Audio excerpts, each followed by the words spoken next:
Assalamualaikum warahmatullahi wabarakatuh.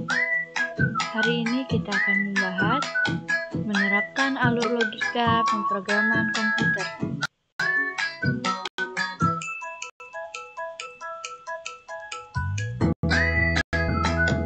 Ada 3 jenis software atau program komputer. Yang pertama, sistem operasi. Untuk membuat komputer bisa beroperasi. Contohnya Windows, Linux. Yang kedua, aplikasi. Digunakan manusia untuk bekerja. Contohnya Word, Excel. Yang ketiga, bahasa pemrograman. Digunakan manusia untuk membuat program. Contohnya C++, Pascal, PHP, Java. Artian pemrograman, yaitu aktivitas membuat program komputer menggunakan bahasa pemrograman tertentu, menggunakan teknik pemrograman yang tepat dan efektif. Teknik pemrograman. Yang pertama, pemrograman terstruktur. Yang kedua, pemrograman visual. Yang ketiga, pemrograman berorientasi objek. Sejarah algoritma. Algoritma berasal dari nama penulis buku Arab, Abu Ja'far Muhammad ibnu Musa al-Khwarizmi. Al-Khwarizmi dibaca orang barat menjadi algoris. Sistem komputer terdiri dari hardware atau perangkat keras, software, perangkat lunak, brainware, pengguna komputer. Hardware terdiri dari komputer. Software terdiri dari sistem operasi, bahasa pemrograman, dan program aplikasi. Bahasa pemrograman contohnya Basic, Pascal, Fortran, COBOL, C++, Prolog, USB, dan sebagainya. Brainware. Pemakai.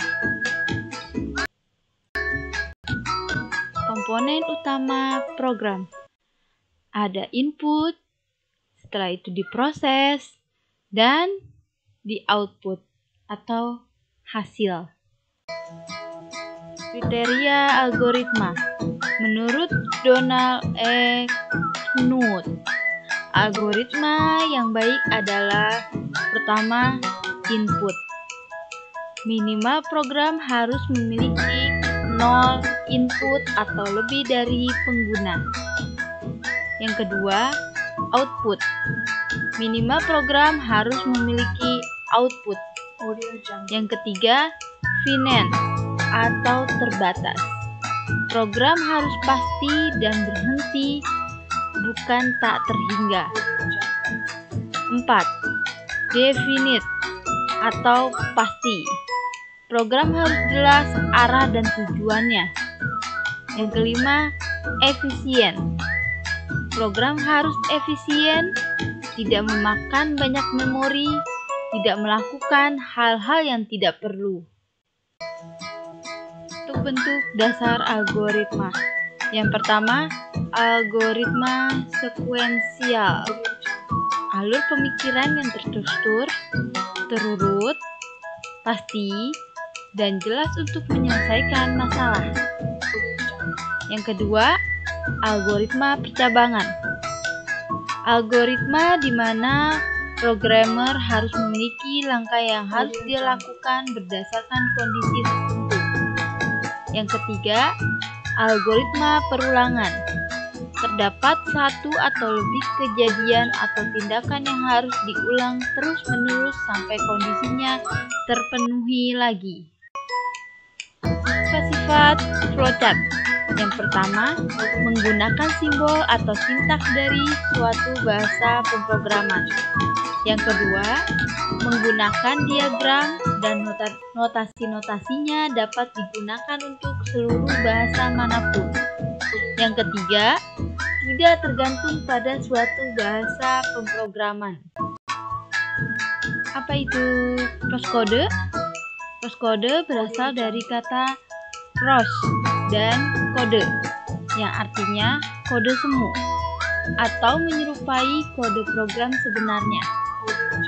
Penyajian algoritma dengan proscode berarti menggunakan kode yang mirip dengan kode pemrograman yang sebenarnya.